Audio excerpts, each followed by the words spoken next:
Time to join the team for breakfast.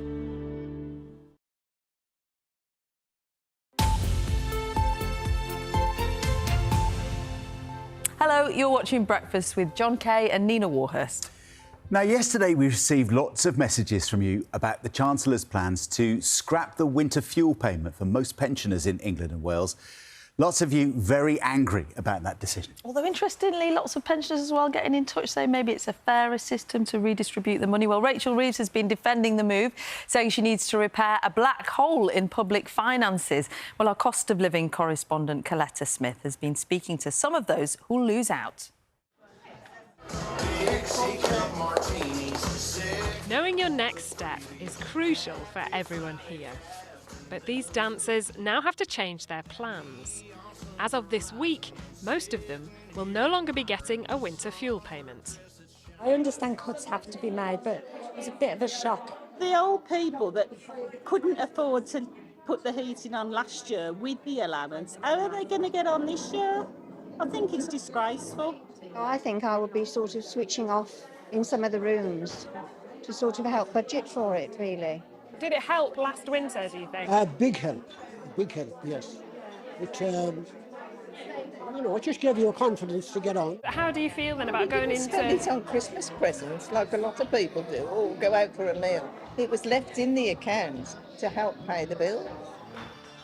The government have defended their decision, saying they've been forced to make cuts to cover gaps in the public finances they weren't expecting. But for Vadni, those payments have been a lifeline to help her cover gas and electricity through the winter. It does make a difference. Yeah, because my gas bill was high and the extra that they paid was really good. I wish they hadn't done it. And so quickly, when I asked for benefits, I was told no, because you've got 30 pence over the poverty line. A key qualifying benefit, pension credit, is one of the most underclaimed benefits. Nearly 1 million people who could get help currently don't, either not realising or reluctant to rely on the state. The hoops is so much to go through that I've never asked for pension credit. But without that benefit, Vadni and everyone else in the same boat will lose the winter fuel payment this year. Age UK say they're already receiving calls from people who are worried. 1 million older people live just above the poverty line, and a winter payment of £200 to £300 makes an enormous difference in their lives. Many people have spent into their savings as a result of this very tough few years that we've all had. No matter how warm the weather feels today, it's going to be a very different picture in 4 or 5 months when those winter fuel payments were due. But it's not too late. If you're a pensioner on a low income, it's worth checking whether you qualify for any extra benefit help, because that means that you would still get the winter fuel payment this year as well. Although energy bills have dropped over the summer, they will be going up again in the autumn. So millions of pensioners will need to learn some new financial footwork, navigating the hurdle of the expensive winter months with no extra help. Coletta Smith, BBC News in Birmingham. So the concerns of pensioners there in the Midlands. What about pensioners in Scotland? We can speak now to the leader of the Scottish National Party in Westminster, Stephen Flynn. Good morning to you. Thanks for joining us. So from September, these winter fuel payments will become a devolved benefit. So they'll be under the control of the Scottish Government. What are you going to do about it in government there? Are pensioners in Scotland still going to be able to get it? Well, good morning. And of course, you're absolutely right. The benefit is currently in the process of being transferred from Westminster to Holyrood in Edinburgh. And that's why this announcement came as such a big shock to us. As I understand it, only an hour and a half's notice or so was provided to the Scottish Government that the UK Government was going to be cutting the funding that was available. Now, my colleagues in the Scottish Government are rapidly trying to assess the damage that this is going to cause, our ability to deliver upon a benefit which we thought we were going to be able to do so. So at this moment, I can't provide the certainty that people would love to have. And that is of great frustration to me. But this is, of course, a consequence of the decision of the Labour Party to cut this vital benefit for pensioners right across Scotland. But if, as you're saying, it's vital, I'm assuming your choice would be, therefore, to maintain the winter fuel payments.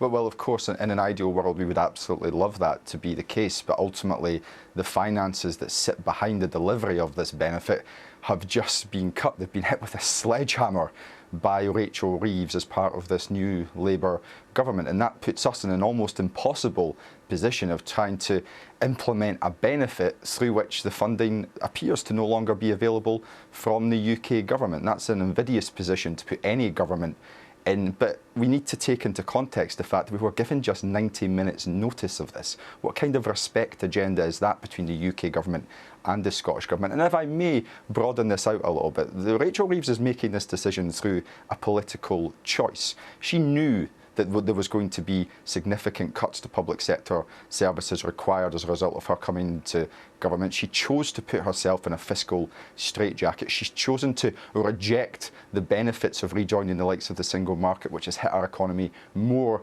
than COVID. She's chosen not to make any choices that proactively reverse that, and as a result is cutting back on public services. This is austerity 2.0 under the Labour Party. It's not good enough. People deserved better. People were promised change. This isn't it. But you could now make a political choice as well, couldn't it? You could say, look, we will cut other things, we will prioritise this, we will keep and guarantee the winter fuel payment for pensioners in Scotland. I think the very premise of your question there undermines the argument, because what you've just suggested is that the Scottish Government should cut an alternate budget in order to deliver this. Now, that's not the position that we expected to be in. We thought in good faith that we would be able to deliver this benefit for households in Scotland, and now we're being told that what you should do is cut Scotland's NHS budget or cut Scotland's education budget in order to deliver that. That's simply not on. The role of Scotland's Parliament should not be to mitigate the worst excesses of a Tory, forgive me, a Labour government. That is not what we are here to do. We're here to try and deliver to the best of our ability for the people of Scotland. But if the UK government is going to cut our budget, it puts us in an impossible position. And the reality is that we only face this austerity because of a political choice by Rachel Reeves to put herself in a fiscal straitjacket which is the exact same as the Conservative Party pre-election. That is a choice that she has made. It's simply not good enough. The people of this country, people of Scotland, deserved better.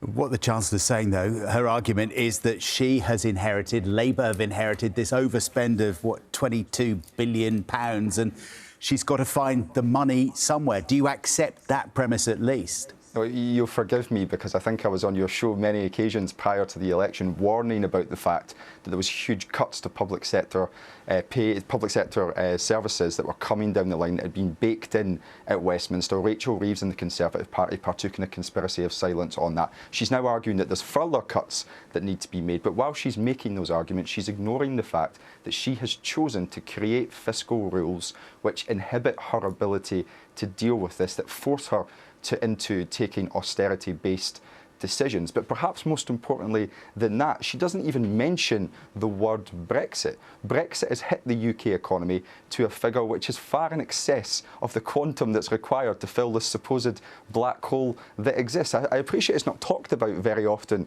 in Westminster by either the Labour Party or the Conservative Party, but there's a very quick and easy solution to making sure the public finances are in a better shape, and that would be to rejoin the European single market. But again, just as they've made a choice in relation to their fiscal rules, the Labour Party have made a political choice not to engage in that potentially very positive approach to the UK economy. So this is a result of the choices that Rachel Reeves has chosen to make prior to the election and what she's putting into place now. We had a conspiracy of silence on public sector cuts that were coming down the line, which are now being enacted. And we've had a conspiracy of stupidity when it comes to Brexit. We should be reversing it. We should be seeking to rejoin the European Union.